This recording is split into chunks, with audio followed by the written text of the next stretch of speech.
2006 সালে খুনি স্বৈরাচারী হাসিনা যেভাবে মানুষের লগি বইটা দিয়ে শত শত মানুষকে হত্যা করছে, সে আমলে ছিল তত্ত্বাবধায়ক এয়াজউদ্দিন আহমেদ সাহেব। আপনারা জানেন, তার শাসন আমলে এই খুনি হাসিনার লগি বইটা দিয়ে 2006 সালের 28 অক্টোবর শত শত মানুষকে হত্যা করেছে, আমরা দেখেছি।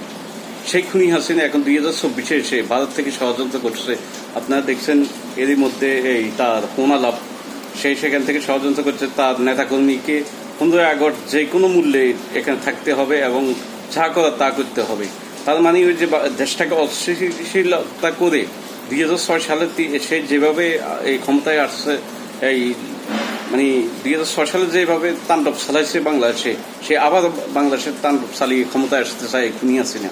সকল দেশপ্রেমিক ভাই বন্ধুকে আহ্বান জানাচ্ছি, প্রশাসন এবং আমাদের ছাত্র সমাজকে আহ্বান জানাচ্ছি, 15 আগস্ট যেন খুনি হাসিনার একটি সন্ত্রাসীও যেন ঢাকা শহরে পা না রাখতে পারে, সেদিকে আপনারা লক্ষ্য রাখবেন। এই খুনি হাসিনা এখানে ক্ষান্ত নয়।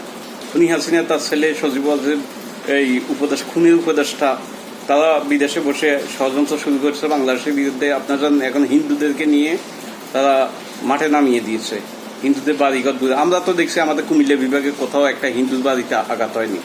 তাহলে এই কুলাঙ্গার এই 2013-14 সালে আপনারা দেখছেন সেখানে এই নাসিরনগর, ব্রাহ্মণবাড়িয়া বা এই কক্সবাজার আরো বিভিন্ন জায়গা, আমি নাম জানি না, সে সমস্ত জায়গায় এই ছাত্রলীগ কুকুরলীগ সকলে হামলা চালিয়েছে। আমি এর আগের ভিডিওতে বলছি, হামলা চালিয়ে এই হিন্দুদের বৌদ্ধদের মন্দির ভেঙে বিএনপি জামাতের উপর দোষ চালাইছে। আর এখনো সেই 2024-এ আসি সে আবার সে ষড়যন্ত্র শুরু করছে। এখন চাইতেছে যে এই ডক্টর মোহাম্মদ ইউনূস সাহেবের যে তত্ত্বাবধায়ক অধীনে এখন চলছে দেশ, মানে এই সুযোগটা সে কাজে লাগাবে 2006 সালের মতো। 2006 সালে যেভাবে লগি বইটা দিয়ে মানুষকে হত্যা করছে এই দেশে, সে আবারও সেই লগি বইটা নিয়ে 15 আগস্ট সেখানে ঢাকা শহর জড়ো হতে বলছে এবং সেখানে যা যা করার দরকার সে তাই নির্দেশ দিচ্ছে। আপনারা ফোন আলাপগুলোতে শুনছেন। এখনো কি বলবেন এই খুনি হাসিনা, আয়নাগরের হাসিনাকে বাংলাদেশে কি প্রয়োজন? এই খুনি হাসিনা এই যে 15-16টি বছর বাংলাদেশে অপশাসন করছে, আজকে সেই খেসারত তার নেতাকর্মীরা দিচ্ছে, সে আজকে পালিয়ে বেড়াচ্ছে।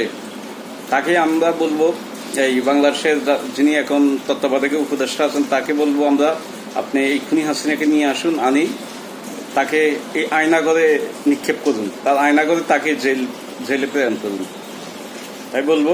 আর আপনারা কালক্ষেপণ করবেন না। 15 আগস্ট কোনো অবস্থায় যেন আওয়ামী লীগের একটা কুলাঙ্গার যেন এখানে না আসতে পারে, আপনারা সেই ব্যবস্থা করবেন। আমি বারবার এই কথাগুলো বলছি। আমরা দেখছি 2006 সালে খুনি হাসিনা কিভাবে তাণ্ডব চালিয়েছে। সে আমার স্ক্রিনে যে পিছনে দেখতেছেন 2006 সালের চিত্রগুলা, এই হলো এগুলা, মানে 2006 সালে সে কিভাবে মানুষকে হত্যা করছে আপনারা দেখুন, নিচ্ছকে দেখলেই বুঝতে পারবেন এই খুনি হাসিনা কত বড় জঘন্য খুনি সে। আমি বলবো সকল দেশপ্রেমিক ভাই বন্ধুদেরকে, ঢাকা শহরে যেন খুনি হাসিনার একটি কুকুর সন্ত্রাসী লিগে উঠতে না পারে, সেদিকে আপনারা দৃষ্টি রাখবেন। ধন্যবাদ।